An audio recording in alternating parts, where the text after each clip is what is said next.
We'll hear from 15 experts, along with a porn movie director and a young woman who nearly lost her life to cocaine.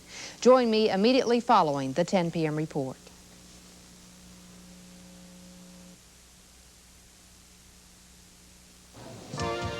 This stuff is back. Severe weather in Minnesota, and it brought with it reports of tornado touchdowns. It appears the damage is minimal. We'll have the latest. And also tonight, a report shows daycare in Minnesota costs twice what most people pay elsewhere. Probably too much. When you look at what, you're paying a year, most women have to work, and a lot of their salary is going to the daycare. We take you to Franklin Avenue. We spent more than a week there looking at the fear caused by a serial killer. And can those Twins pitchers finish a game? We'll tell you about what happened tonight. The 10 p.m. report is coming up next. Put down 2 or more pounds of atrazine for quackgrass in any one of these 3 years, and there's an almost 70% chance you'll pay for it in lower alfalfa yields. Even if you cut back rates later, atrazine can still carry over, reduce stands, stunt plants, and cost almost 1/3 your tonnage. Stop carryover with Roundup for quackgrass, and follow up with less than 2 pounds of atrazine later for many other weeds. Roundup. Quackgrass control without carryover. Price cut again. I've got newer jeans in my closet, but these are the ones I wear. They're worn, faded, kind of ratty around the edges. Sort of like my U.S. West Direct Yellow Pages. This is the one I keep on my phone, because I always find lots more information on whatever I'm looking for. Maybe that's why it's got that lived-in look. Just like my jeans. U.S. West Direct, the one that gets used. Imagine a lean and juicy Wilson ham in a smaller size. It's the delicious Wilson 2-pound Just For Us ham. Just For Us is just right for lunch, just right for brunch. Carved thick to serve, thin for hors d'oeuvres. Make a salad so light, add a sauce that's just right. Only Wilson ham will make you say, Wilson.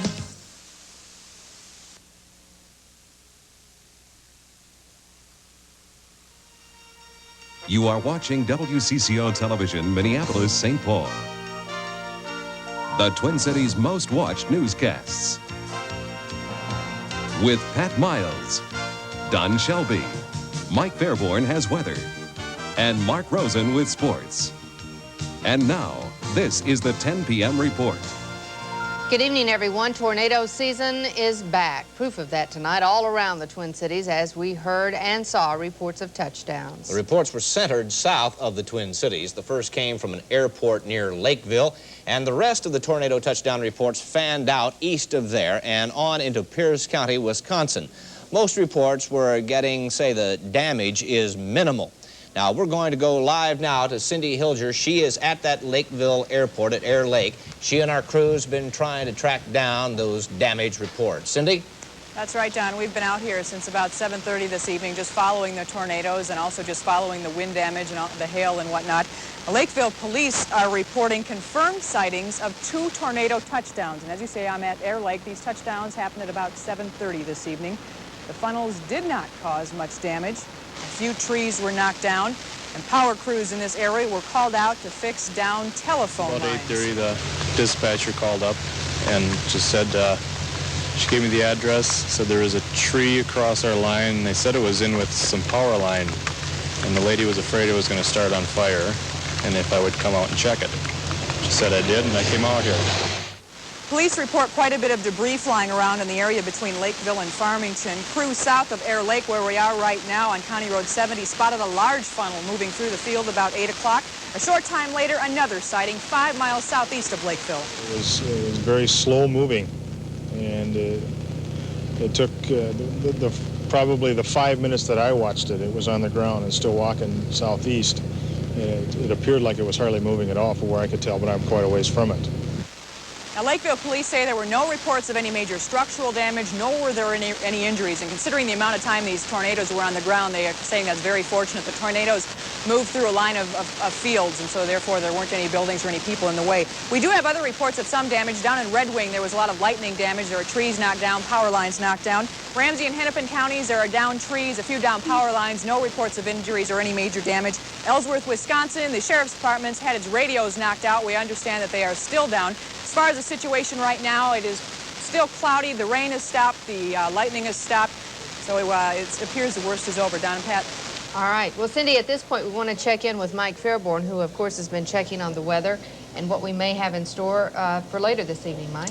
Well, you know, first of all, the word tornado, I think, kind of throws the fear into us, and yet the thunderstorms that were occurring were producing winds and wind damage all around the metro area, probably just as much as those small tornadoes that were occurring down in Dakota County. So be careful anytime there's a thunderstorm in the area.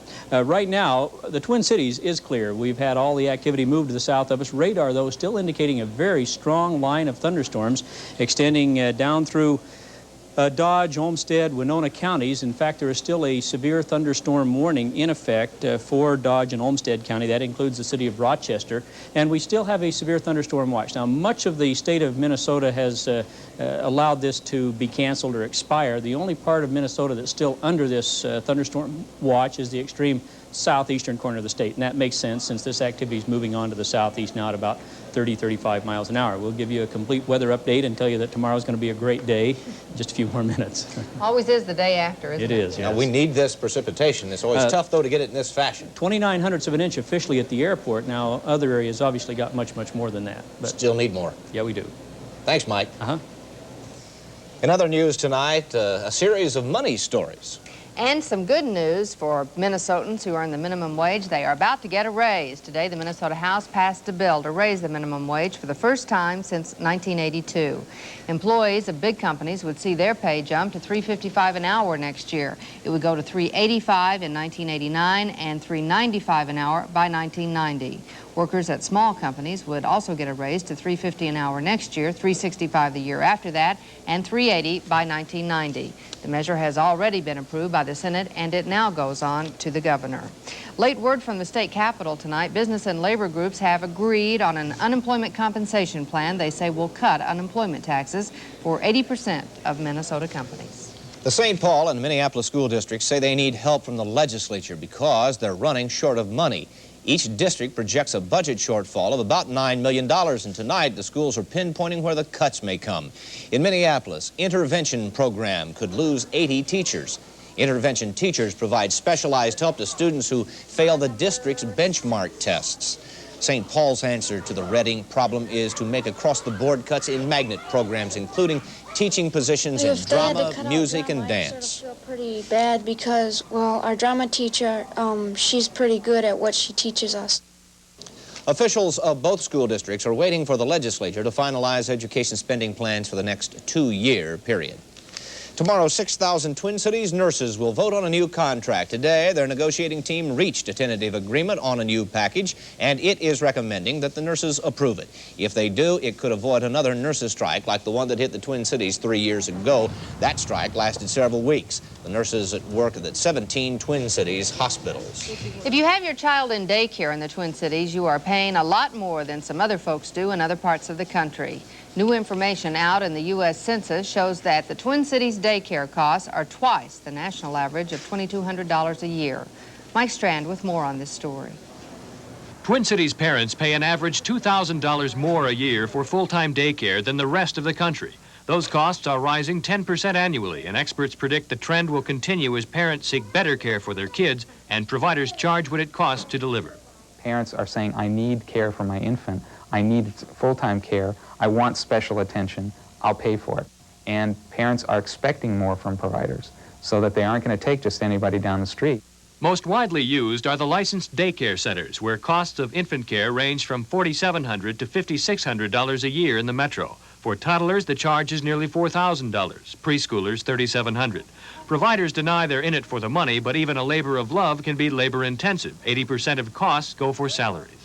It's a long day for a teacher, but I think it's real rewarding for them, too. They wouldn't be in it otherwise. Generally, what parents can afford to pay for daycare, providers can't afford to live on. The result is an ever-increasing shortage of caregivers who leave the field for higher-paying jobs. That, in turn, has caused demand for quality daycare to skyrocket. I've had people call me that I've had to turn down, you know, in tears, and it's real sad. Still, in-home care is a popular option for parents who prefer a family atmosphere. It's also cheaper. Infant care costs an average $3,500 a year, toddlers almost $3,400, and preschoolers range from $3,100 to $3,300 a year. Though higher costs are a strain on parents' pocketbooks, experts say it's generally a good sign that families are getting higher quality care for their money. Mike Strand, WCCO Television News, the Twin Cities. And the experts tell us this cost problem will continue as the demand grows and the number of qualified daycare providers decreases. Robert McFarland told the Iran-contra panel today that Lieutenant Colonel Oliver North took his orders from the head of the CIA, William Casey. McFarland answered yes to questions concerning Casey's direction of North's efforts to ship arms to Iran and divert funds to the Contras. And McFarland turned hostile under questioning today. He exploded when it was suggested that certain efforts to free hostages held in Lebanon had not been approved. McFarland used Israel as an example of how it should be done. It may be negotiation, it may be bribing, but you can be goddamn sure if any Israeli's caught, he's going to have his government going after the people who did it.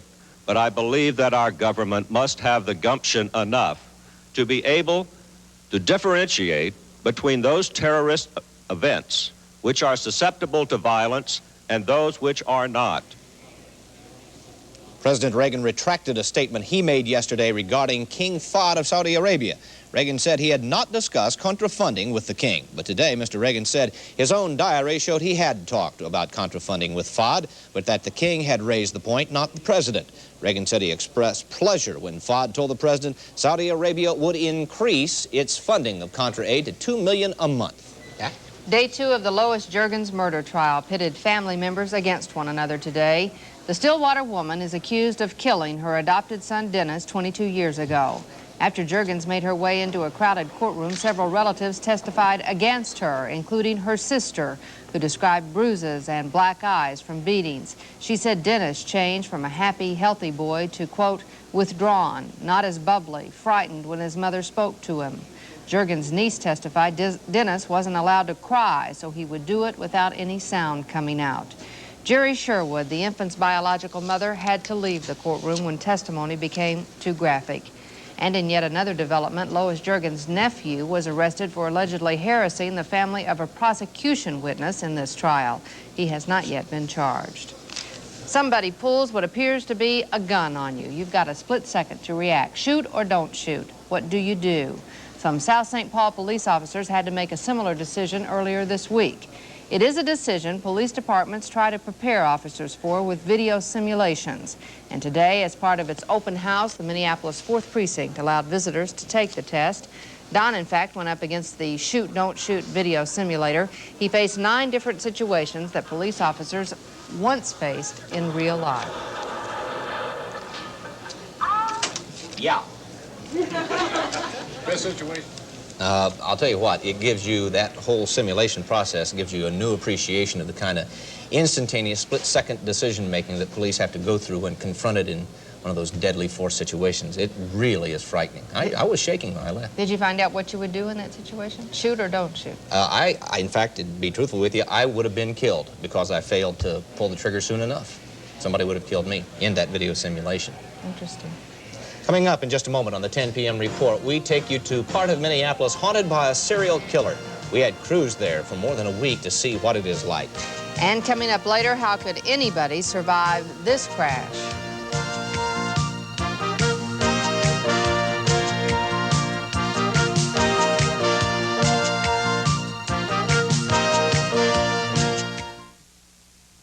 It's the Subaru Value Celebration, the greatest Subaru deals in Subaru history. That's one Subaru commercial you won't see the rest of. What's really important isn't hoopla, but a great deal on a great car, like up to $1,500 cash back on a Subaru. And with the money you can save now at your Subaru dealer, you can have your own celebration. Up to $1,500 factory cash back on a Subaru. Subaru, we built our reputation by building a better car. What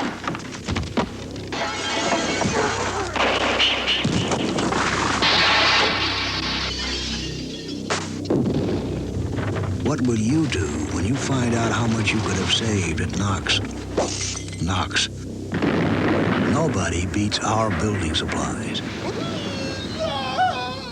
Dimension lumber on sale now during Builder Days at Knox. You're about to take a trip in a new Chrysler LeBaron, a true driver's car that gives you luxury and the luxury of saving. LeBaron prices start at just $11,295. And now get 3.7 financing or $500 cash back. Plus, save hundreds on our discount equipment packages and get the 770 protection plan. But to take this luxury saving trip, first, you have to take a trip to your local Chrysler Plymouth dealer. See the all-new LeBaron Coupe starting at $11,295 at your local Chrysler Plymouth dealer. I'm enjoying that. What do you say? Snack, madam? They call it montage. It's a sensuous combination of New York-style baked cheesecake with chocolate.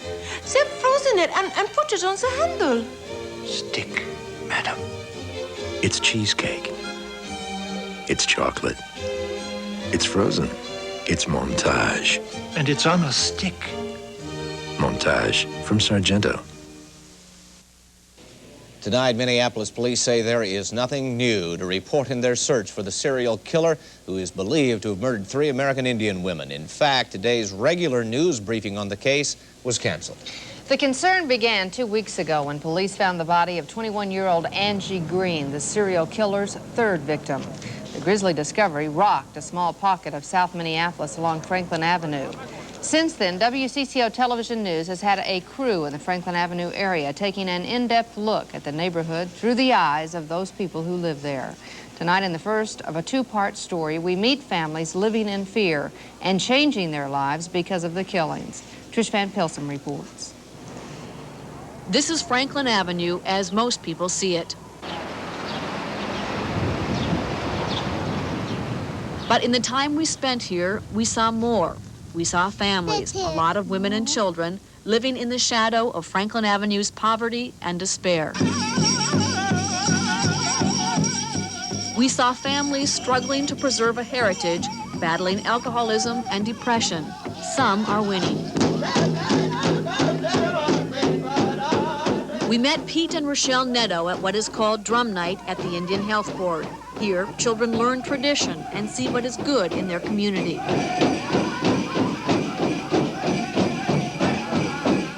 Rochelle Neto works at a social center for children and families. Pete Neto is a chemical dependency counselor. They have plans for their future and their children's and hope for their community. There are just as many, if not more, chemically free Indians than there are the way that, like, Franklin Avenue is projected. There's just so much more going on in the community than that. But many families here are still struggling. For them, that perception of Franklin Avenue, its poverty and violence, is very real. Come over here, you don't have a shoe on. Charlotte Robinson, her children, and her sisters, 10 people in all, live in a 3-bedroom upper duplex. Several years ago, Robinson's mother was stabbed to death. Robinson herself was jailed for stabbing a man she saw beating her sister. Nobody else will protect you. You got to protect yourselves or each other. Cecilia Davis is Charlotte Robinson's cousin. In the past few years, she's seen the streets get scarier for her daughter and grandson. As we walked along Franklin Avenue with Cecilia's daughter, we caught a telling glimpse of this family's environment. Come on, have a seat, Clyde. Come on, have a seat. Have a seat. I'm scared for my kid. Have a seat. Yeah, but I'm not scared for myself. If they want to kill me, let them kill me. But watch out. It's going to come back on him. It is that fear which binds families as different as the Nettos and Robinsons together. It is fear, now of a serial killer, which makes them keep their children home at night. Until this person is caught, everybody is in danger. And it's really, really stressful to have to be looking over your shoulder all the time, you know, having to continually take precautions. And even those who still venture out at night know the fear. We found women who used to drink alone, now out in large groups, Women like Melissa, who has to look out for her sister. Well, she likes to wander off, you know, and I'm scared for her. She'll try to sneak off or something, you know. We grab her and make her stay with us, you know, because that's how scared we are. This is Franklin Avenue as most people see it. But beyond the stereotyped street scenes is the heart of Franklin Avenue, families. Families struggling, families making it, families drawn together in fear. Fear of a presence of a serial killer somewhere in their midst. With Dave Cheney and Bill Kemplin, Trish Van Pilsum, WCCO Television News, Minneapolis. What kind of man lets his wife beat him up? We'll talk to battered husbands and the women who beat them next Donahue, Seattle. Donahue, Thursday morning at 8.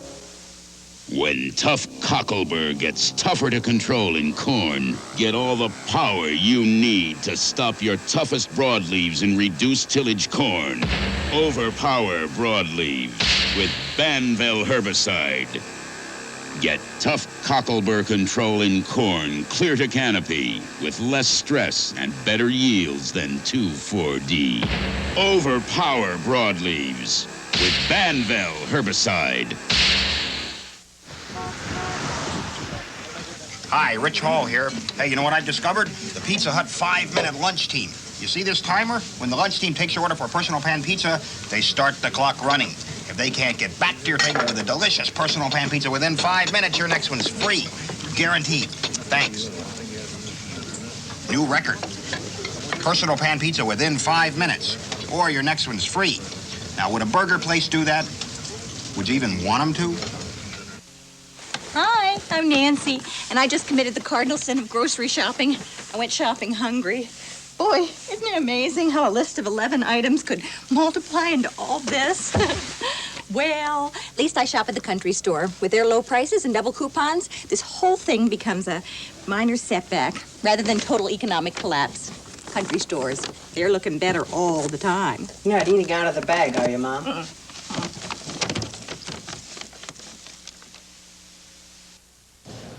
Well, as we've been talking about all night, tornado season is apparently back with us. Is this typically now, Mike, when it begins? Well, we're beginning to peak, I guess, right now. Through June, July, those are the peak months for us, so we're a little bit earlier than that, and yet we're behind schedule as far as normally starting. We usually start sometime in April.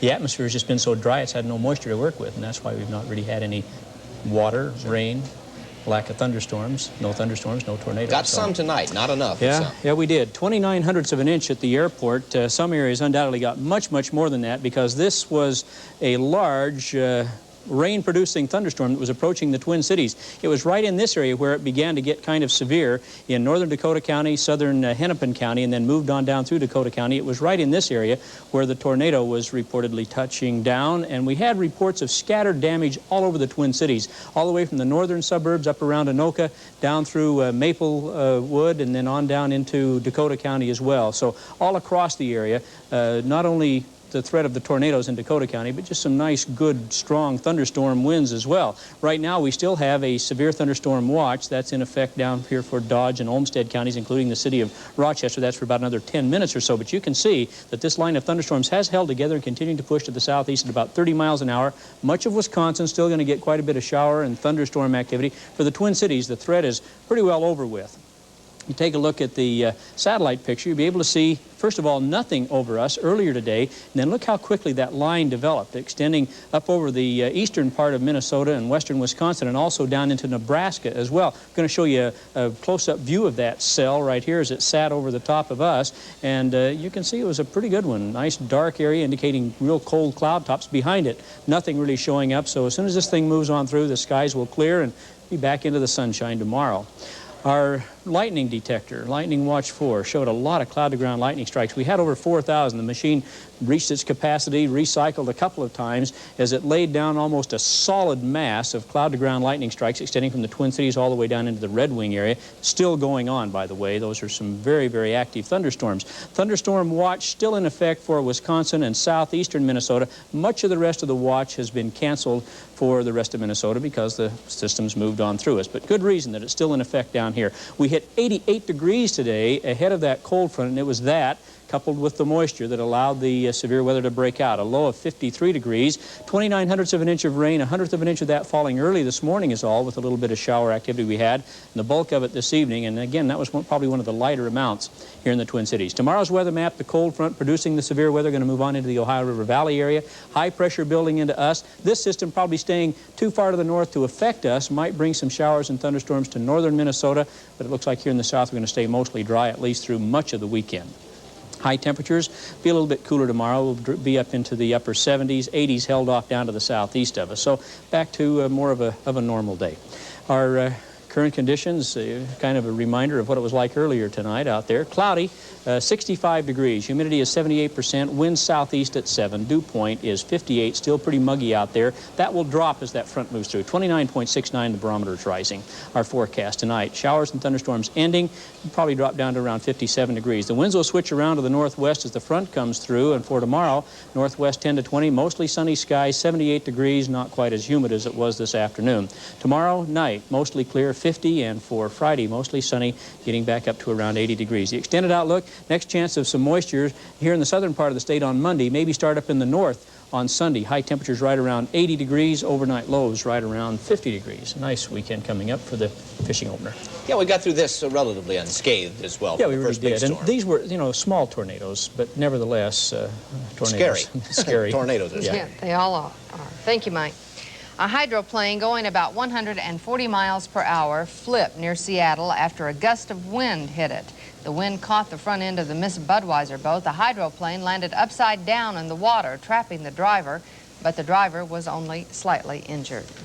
Now, coming up next, an interesting cover story. Now, earlier tonight, we aired the documentary called Death of an American Girl. In a moment, Al Austin brings us his impressions of the industry that led Colleen Applegate astray. Down. Hi, I'm Charlie Boone. When heading for the lake this weekend, stay informed on the latest weather, traffic, and fishing conditions by taking along a portable radio tuned to CCO Radio.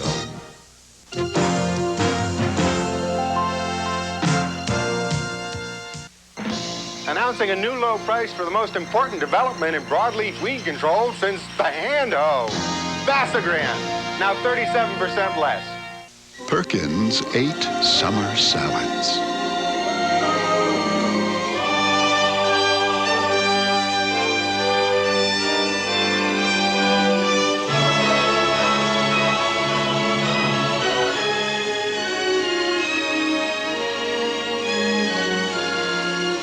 Summer Salads, featuring our new fresh fruit salad. Perkins, Tummy Heaven.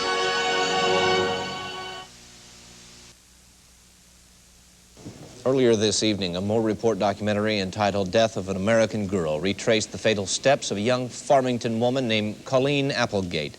That path led through the world of X-rated movies and introduced the Moore Report crew to dozens of that industry's stars. In tonight's cover story, Al Austin has some impressions of a few of those people and why they do what they do. Laurie Smith was Colleen Applegate's best friend in the porno industry. Like Colleen, Laurie came from a middle-class family and was raised a strict Catholic. I had a child out of marriage, and my parents had her taken away from me. And when they took her away from me, I just didn't want to stay around in my city. I didn't want to stay around that town anymore because all of my friends and everybody was kind of down on me. So I just took off to LA and I tested for Penthouse magazine. Well, I did all the magazines that I could do, and my agent at the time told me that there was nothing else really for me to do unless I wanted to do film work, and he said that it was a lot of money and it wasn't like really doing it, and it would be, you know, just like all the modeling I'd done. Up, smile. Down.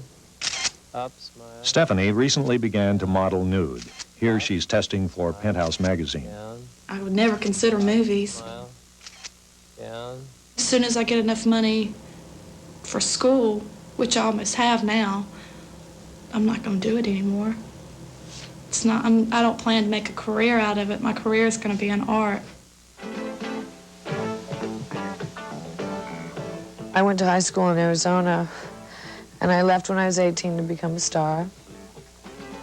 Danielle Martin has been doing hardcore films for about 6 years. She has quit and then returned several times. I'm not ashamed of my business or anything, but, you know, it's something I don't want to do forever. In my next career, I'm going to be a wife and have a family and stuff. That's what I'm going to devote my time to. That's a common ambition among X-rated performers, to return to a normal life, have a normal family. It seldom seems to happen. There are two other dreams: to make the crossover into legitimate films, which almost never happens, and to save a lot of money. Buck Adams and Jeanette Littledove are in it for the money. They manage a kind of moral juggling act. They are married. They perform explicit sex on camera, but only with each other. Between movies, they earn extra money doing lingerie shows like this one. Both are considered stars in the industry, yet their income is so meager, they live out of their car. Send these out to everybody you hate. All I ever wanted was a house, kids, and a man who loves me. Colleen Applegate made 30 movies, spent the money on cocaine, and died broke. Her co-star in this film is Jerry Butler. Some of his colleagues think he's the best actor in adult films, which may be faint praise. He's from New York and says he acted off-Broadway. He gets star billing in porn films. Even so, he lives in a cramped one-room apartment without furniture, and when we talked to him, was awaiting eviction because he couldn't pay the rent. And he has other worries. You know, we all fake it. We're all afraid of dying of AIDS. We know the risk we're taking. We try to lie to ourselves. We try to say that it can't happen. You know, hey, we screw so much, maybe we built up an immunity. I take Drano in the morning, I take a cup of Drano. Butler said he was quitting the business. But a month later, he was in another film. To be honest, I personally think as I sit here, and hopefully, you know, I could sit here next year and the next year, this business will be wiped out. There are several hundred X-rated performers like those you just met. None we talked to was forced into the business. For whatever reasons, all went willingly. It just hasn't worked out the way most expected. This is Al Austin reporting. A town meeting on tonight's documentary, Death of an American Girl, will follow immediately after the 10 p.m. report. It will be hosted by Pat Miles, who has already moved into place. She has a quick preview for us now. Pat? Don, we're hoping people will stick with us at 10:35 because we have assembled a panel of experts. We hope to deal with some of the subjects involved in tonight's documentary. We're going to talk about pornography, suicide, some teen problems, cocaine addiction. We have a distinguished group of people who have joined us tonight to talk about this, and we hope you'll be with us at 10:35 for that town meeting. Years ago, Dannon discovered Russians who lived long lives ate a lot of yogurt. They didn't tell you how they lived. So we gave them La Yogurt, the great-tasting yogurt from America. Now they not only can live longer, they can live better. Life is too short to miss out on La Yogurt. McDonald's is tossing salad with turkey and ham. Chef salad. We're tossing salad fresh all day. It's a meal. Oh, what a taste! It's a big chef salad. Tossed fresh to go anywhere you want to have it. It's a good time for the great taste. Chef salad. At McDonald's. Hi, I'm Charlie Boone. When heading for the lake this weekend, stay informed on the latest weather, traffic, and fishing conditions by taking along a portable radio tuned to CCO Radio. Hey, looking for the hottest action in town? Donaldson's Mighty May sale has the lowest prices of the season, so we gotta go now and beat the traffic, you know? Lowest prices. We've got good news, we've got bad news. Good news, Reardon didn't pitch tonight.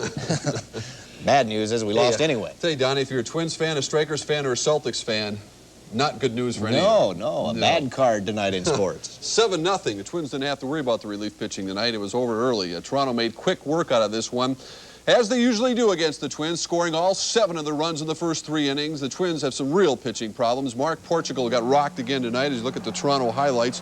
You have to wonder how much longer Tom Kelly will continue to use Portugal as a starter. Now, to make matters worse, Mike Smithson went on the 15-day disabled list with arm problems today.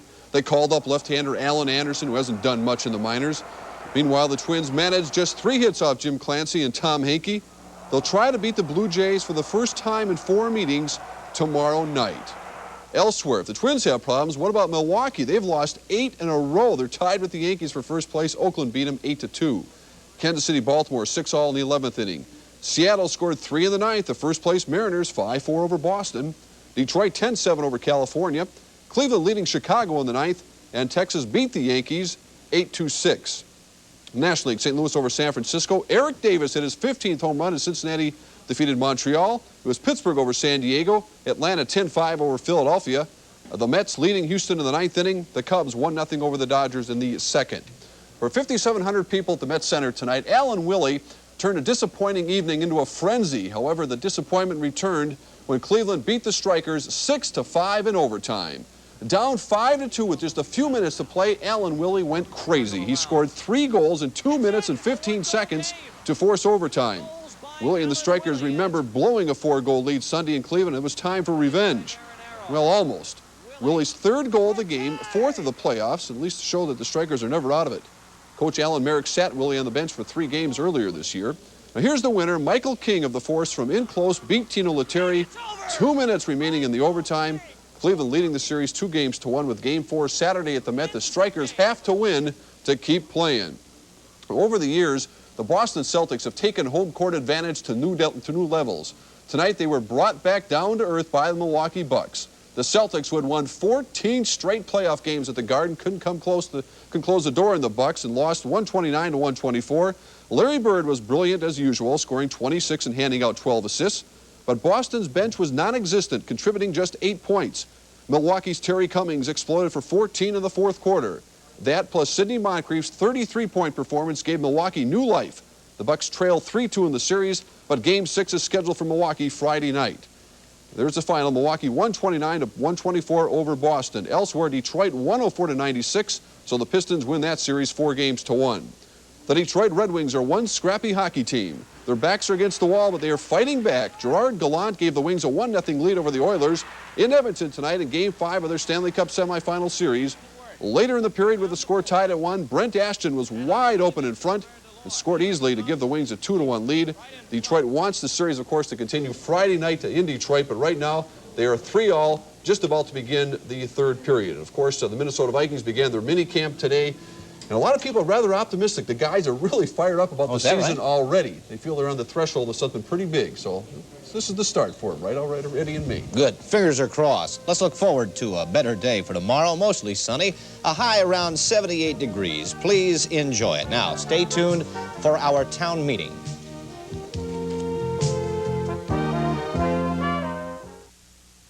Hi, I'm Charlie Boone. When heading for the lake this weekend, stay informed on the latest weather, traffic, and fishing conditions by taking you along a portable radio tuned to CCO Radio. You can't start your family in the morning on empty, and now you don't have to. Hormel presents new Traditions breakfast sandwiches, hearty helpings of meat, egg, and cheese on buttermilk biscuits, ready to microwave in minutes. New Traditions breakfast sandwiches, so your family won't have to face a full day on empty. The time has come for New Traditions. Real food, real fast, from Hormel. Do you believe in magic? New lemon fresh dash. It's a dash of lemon in a fresh new way. The magic lemon scent will take you away. A dash of lemon in your dash, lemon fresh, clean and bright. A dash of lemon in your wash, a lot of freshness in your life. It's a fresh, clean, brighter place, and you will say they put a dash of lemon in new lemon fresh dash. It's the Jeopardy! Minnesota Trivia Contest. Test your knowledge of Minnesota trivia right in your own home. Just watch Jeopardy! Weekdays at 4. During the program, a special Minnesota trivia answer will be given out. Be the first caller with the correct question and win a $200 gift certificate from Cub Foods. Daily winners qualify for a grand prize 2-minute grocery grab. Rules are available at WCCO-TV. You must be 18 years or older to be eligible. The Jeopardy! Minnesota Trivia Contest weekdays at 4 on Channel 4. WCCO Television, Minneapolis, St. Paul. Because of the following special town meeting, the Jeffersons will not be seen tonight, but will return tomorrow night at this time.